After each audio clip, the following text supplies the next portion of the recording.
वेलोपैथी का तीसरा नियम, थर्ड लॉ ऑफ वेलोपैथी, स्व उपचार का नियम यानी कि law of auto healing.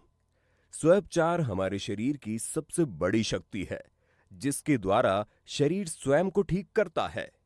Auto healing is the biggest power of our body by which the body keeps itself well.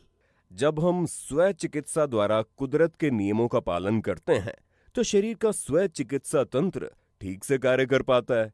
स्व चिकित्सा तंत्र हमारे शरीर की कार्य क्षमता का एक नियमित हिस्सा है। यह हमें बीमारियों से बचाता है, अंदर से शरीर को साफ करता है, वायरस, जीवाणु, बैक्टीरिया के साथ साथ विजातीय द्रव्यों यानी टॉक्सिन से भी सुरक्षा प्रदान करता है। बीमारी के कई लक्षण वास्तव में हमारे शरीर द्वारा खुद को ठीक करने का प्रयास है। शारीरिक स्व चिकित्सा लक्षण एक समस्या नहीं है, वरन यह स्वस्थ जीवन की आवश्यकता है। मानव शरीर में अपने आप को ठीक करने की एक आश्चर्यजनक क्षमता मौजूद है। आमतौर पर रोग तब आता है जब हम अपने शरीर का दुरुपयोग करते हैं, उसके स्वस्थ रहने के लिए आवश्यक पोषक तत्वों से उसे दूर रखते हैं। शरीर की नवीनीकरण की क्षमता, ability of regeneration of body. जीव विज्ञान के अनुसार शरीर की सबसे मूलभूत इकाई एक कोशिका है। मानव जीवन मां के गर्भ में एक कोशिका के रूप में प्रारंभ होता है, जो कि कोशिका विकास के दौरान 9 माह तक बढ़ता रहता है, जब तक वो कोशिका एक संपूर्ण शिशु का रूप धारण न कर ले। हमें स्वस्थ रहने के लिए हमारी कोशिकाएं निरंतर प्रयासरत रहती हैं ताकि हमारे शरीर का होम्योस्टेसिस निरंतर बना रहे। हम केवल हमारे शरीर को भीतर से स्वस्थ रखने के लिए अच्छा पोषण देकर ही शरीर की सहायता कर सकते हैं। प्रत्येक कोशिका एक क्रियाशील एवं जीवन इकाई है जो लगातार अपने डीएनए कोड के अनुसार खुद को पुनर्स्थापित करने के लिए काम कर रही है। ये डीएनए कोड शरीर को संतुलित बनाए रखने के लिए होते हैं। प्रत्येक कोशिका खुद को ठीक करने की क्षमता रखती है एवं साथ ही जो कोशिकाएं क्षतिग्रस्त है या स्थायी रूप से नष्ट हो गई हैं, उनके स्थान पर नई कोशिकाओं को भी बनाती है। जब किसी भी कारणवश ज्यादा कोशिकाएं नष्ट हो जाती हैं, तब आसपास की कोशिकाएं नई कोशिकाएं बनाने लगती है ताकि नष्ट कोशिकाओं की जगह ले सके।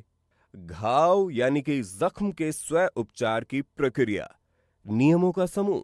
चिकित्सा विज्ञान के अनुसार जब शरीर में कोई जख्म होता है तो वहां से रक्तस्राव होने लगता है और रक्त नलिकाएं उस स्थान पर सिकुड़कर रक्त बहाव को कम कर देती हैं। उसके बाद रक्त में मौजूद प्लेटलेट्स हवा के संपर्क में आते ही जमने लगते हैं, जिससे वहां थक्का बन जाता है और रक्तस्राव बंद हो जाता है। उसके बाद सफेद रक्त कोशिकाएं जो कि प्रतिरक्षा तंत्र का हिस्सा होती हैं, वहां इकट्ठा हो जाती हैं और वहां संक्रमण से बचाव का तंत्र बना लेती हैं। फिर वहां की मृत कोशिकाओं को नष्ट करने के लिए लाइसोसोम नामक कोशिका विशेष एंजाइमों को स्रावित करती है। इस तरह मृत कोशिकाओं को वहां से हटा दिया जाता है और नई कोशिकाओं को विकसित कर दिया जाता है, जिससे धीरे धीरे चोट वाली जगह भरने लगती है।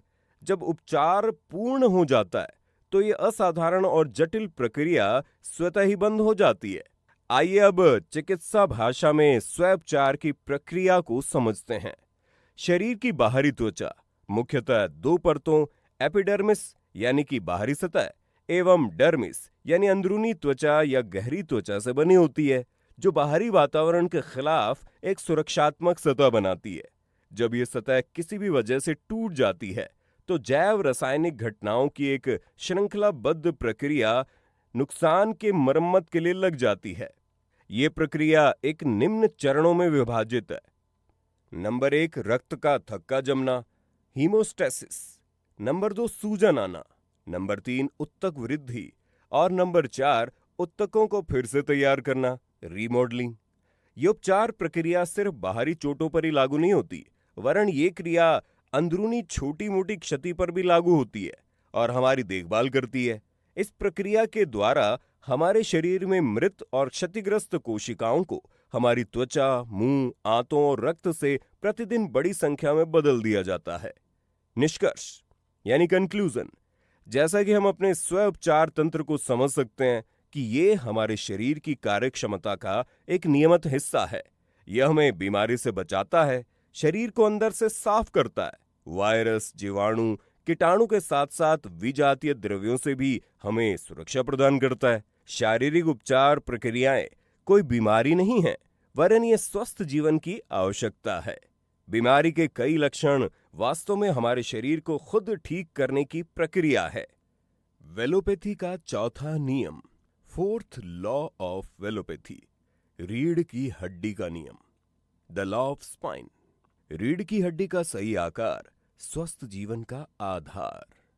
The correct shape of spine is the only way to lead healthy life.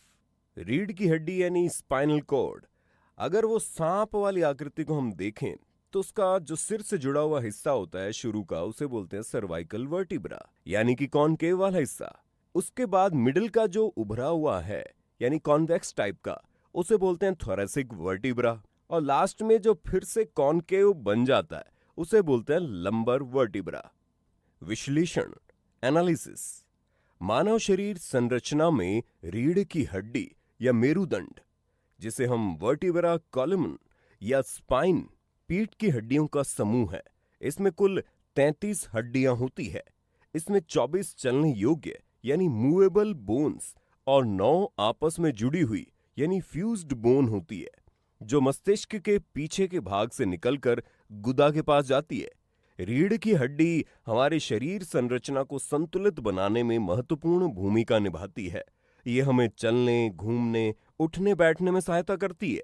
इसके साथ ही रीढ़ की हड्डी का मुख्य काम हमारी सुषुम्ना नाड़ी यानी स्पाइनल कॉर्ड को सुरक्षा प्रदान करना है।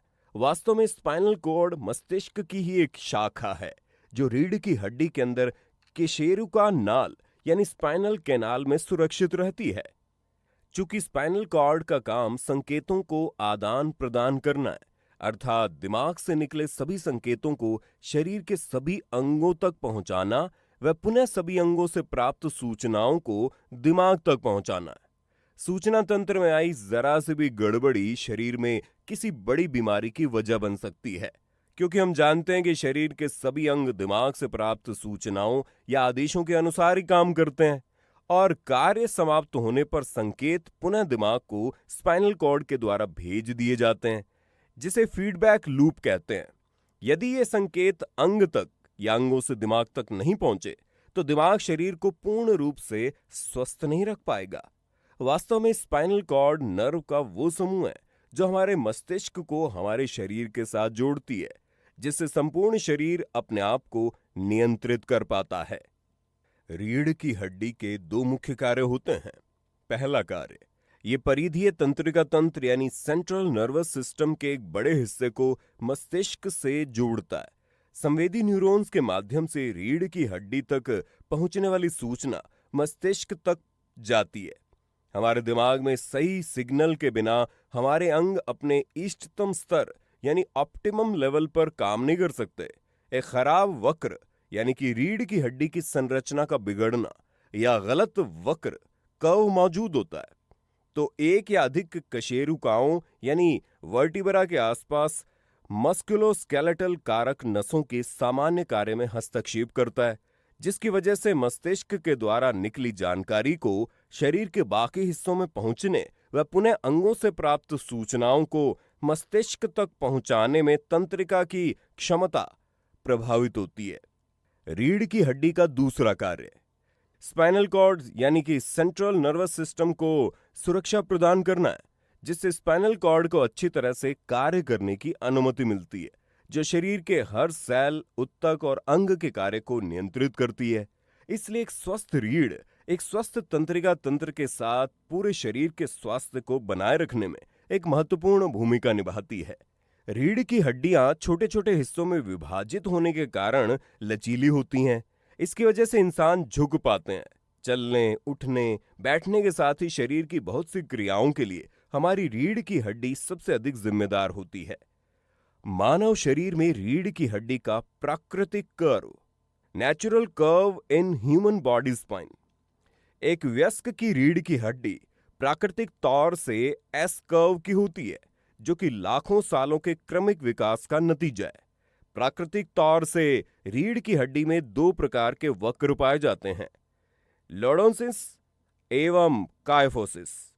सामान्यतः मानव रीढ़ में दो लॉर्डोसिस वक्र, एक गर्दन में सर्वाइकल स्पाइन एवं दूसरा कमर में लंबर स्पाइन पाया जाता है एवं दो कायफोसिस वक्र, एक पीठ यानी थोरेसिक पर पाया जाता है एवं दूसरा कूल्हे क्षेत्र में यानी हिप एरिया जिसे सैक्रल कहा जाता है।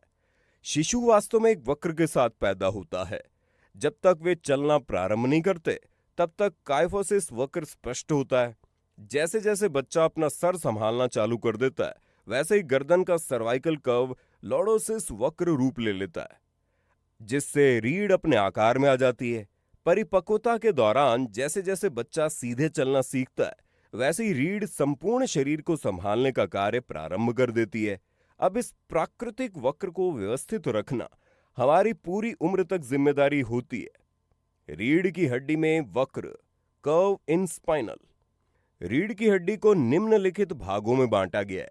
ग्रीवा, गर्दन जो कि 7 कशेरुकाओं यानी वर्टिब्रा C1 से लेकर C7 तक बना है।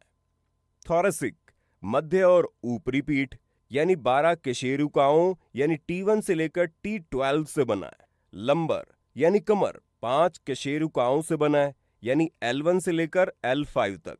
सैक्रम हड्डी रीढ़ की हड्डी के नीचे त्रिकोणीय हड्डी है। सैक्रम 5 फ्यूज्ड हड्डियों से बना है। कॉक्सिकस या टेल बोन 4 फ्यूज्ड हड्डियों से बना है। रीढ़ की हड्डी में वक्र का महत्व। Importance of curve in spine. रीढ़ की हड्डी का उचित वक्र हमें लचीलापन देता है। रीढ़ में मौजूद प्रत्येक हड्डी एक स्प्रिंग की तरह काम करती है, जिससे रीढ़ की हड्डी एक शॉक एब्जॉर्प्शन का कार्य करती है। वक्र वजन वितरण में भी महत्वपूर्ण भूमिका निभाता है। रीढ़ की हड्डी में प्रत्येक वक्र पूरे क्षेत्र में समान रूप से वजन वितरित करने के लिए काम करता है। भार उठाने, दौड़ने, भागने, उठने, बैठने, झुकने, मुड़ने और सभी कार्यों के लिए हमारे शरीर के बाकी हिस्सों के साथ रीढ़ की हड्डी की भी आवश्यकता होती है। रीढ़ की हड्डी में वक्र प्रत्येक कशेरुका की डिस्क के मध्य दबाव को कम करता है। रीढ़ की हड्डी में प्राकृतिक वक्र का बिगड़ना।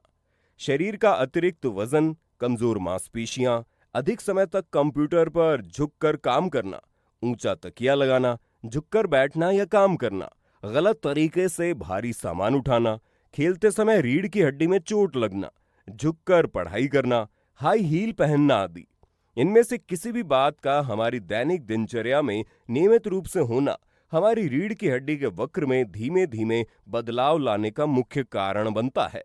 विभिन्न दोषपूर्ण मुद्राओं के उदाहरण: लॉर्डोसिस मुद्रा, कायफोसिस मुद्रा, फ्लैट बैक मुद्रा, स्वे बैक मुद्रा, स्कोलोसिस मुद्रा। रीढ़ की हड्डी के प्राकृतिक वक्र का बिगड़ना यानी पोस्चर डिफेक्ट उसे कहा जाता है जब आपके शरीर का कोई हिस्सा अपनी सामान्य स्थिति के मुकाबले ऊपर नीचे और आगे पीछे हो जाए, जिससे आपकी मांसपेशियों का बैलेंस बिगड़ जाता है। इससे आपकी मांसपेशियों का एक हिस्सा ज्यादा बड़ा दिखाई देता है और दूसरा कम दिखाई देता है। इसे ही पोस्चर डिफेक्ट कहा जाता है। सबलक्सेशन, आंशिक स्थान भ्रंश, ये एक चिकित्सकीय भाषा में प्रयोग किया जाने वाला शब्द है। जब कोई हड्डी अपनी यथावत स्थिति में ना पाई जाए, अर्थात वो अपनी जगह से मामूली सा ऊपर नीचे, आगे पीछे हो, तो उसे उस क्षेत्र का सबलक्सेशन कहा जाता है। उदाहरण के लिए, यदि ये सबलक्सेशन रीढ़ की कशेरुकाओं के मध्य होता है, तो कशेरुकाओं के पास से निकलने वाली महत्वपूर्ण संचार प्रणाली तंत्रिका तंत्र के किसी भी नर्व में दबाव उत्पन्न हो सकता है, जो कि दिमाग एवं संबंधित अंग के मध्य संचार व्यवस्था में हस्तक्षेप या बाधा उत्पन्न कर सकता है, जिसके परिणाम स्वरूप वो अंग अपनी वर्तमान परिस्थिति की जानकारी संपूर्ण रूप से दिमाग तक नहीं पहुंचा पाता एवं दिमाग भी सही संकेत उस अंग तक नहीं पहुंचा पाता। परिणाम स्वरूप बीमारियों का जन्म होता है। रीढ़ की हड्डी के प्राकृतिक वक्र के बिगड़ने से व्यक्ति की शारीरिक मुद्रा प्रभावित तो होती ही है, लेकिन वो बिगड़ी हुई मुद्रा उस व्यक्ति के स्वास्थ्य को सीधे सीधे प्रभावित करती है। बिगड़ा हुआ वक्र तंत्रिका हस्तक्षेप अर्थात स्पाइनल कॉर्ड पर अतिरिक्त दबाव संचार तंत्र में बाधा बनने में बड़ी भूमिका निभाता है और परिणाम स्वरूप स्वास्थ्य समस्याएं उत्पन्न होने लगती है।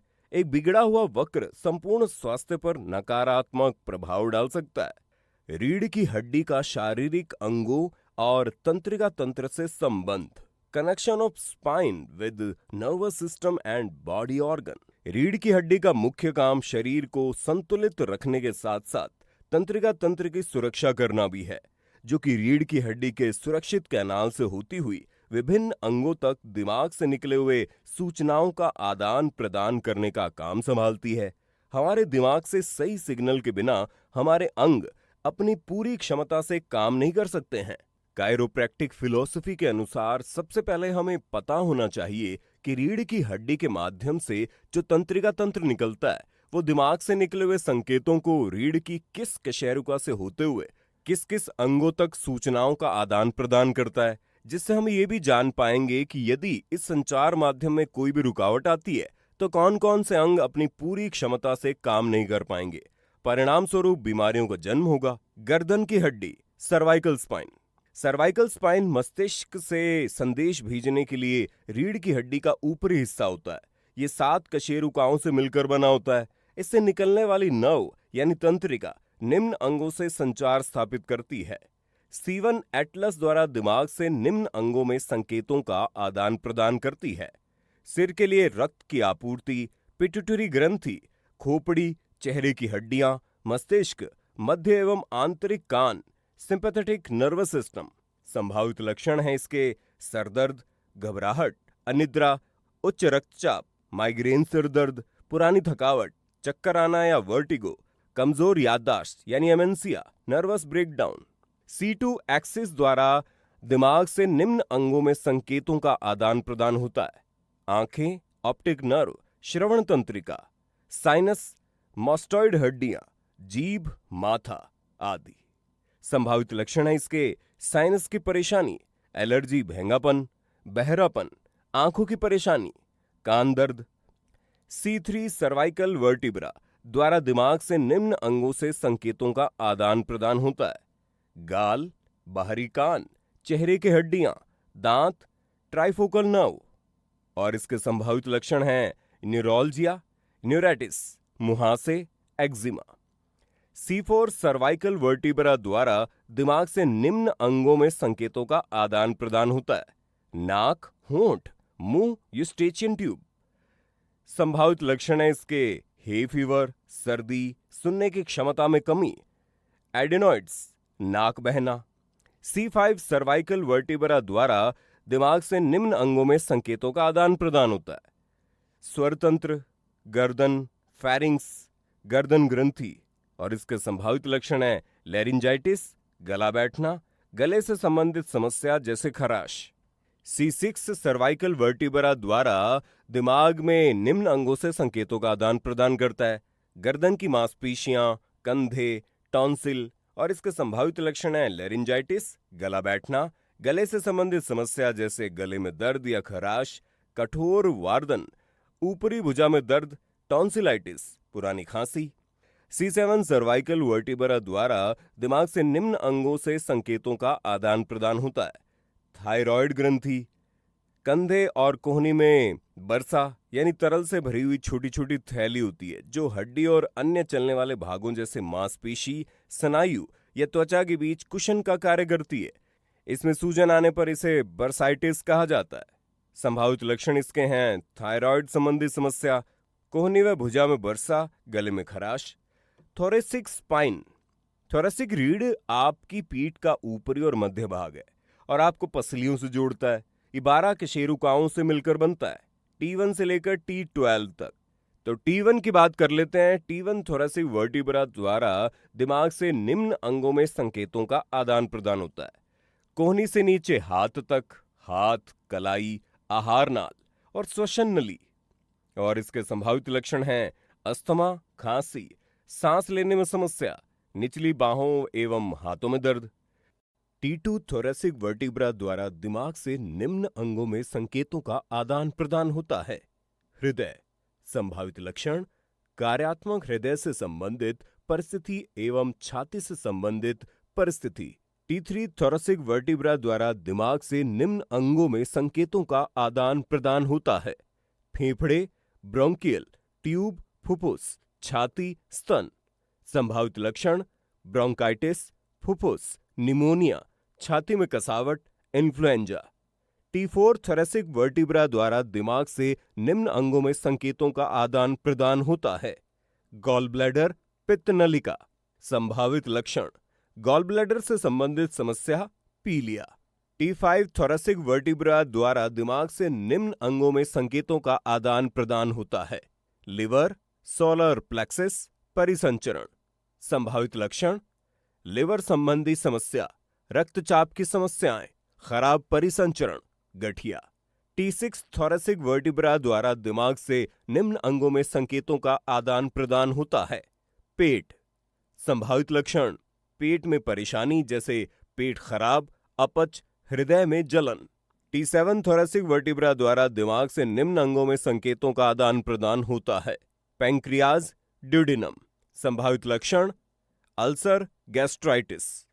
T8 थोरैसिक वर्टिब्रा द्वारा दिमाग से निम्न अंगों में संकेतों का आदान प्रदान, प्लीहा।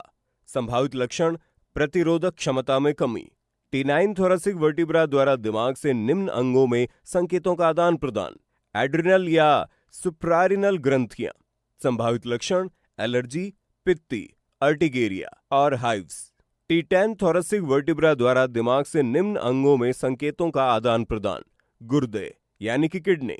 संभावित लक्षण: गुर्दे की परेशानी, धमनियों की सख्तता, पुरानी थकावट, nephritis, pyelitis. T11 thoracic vertebra द्वारा दिमाग से निम्न अंगों में संकेतों का आदान प्रदान, गुर्दे, मूत्रमार्ग।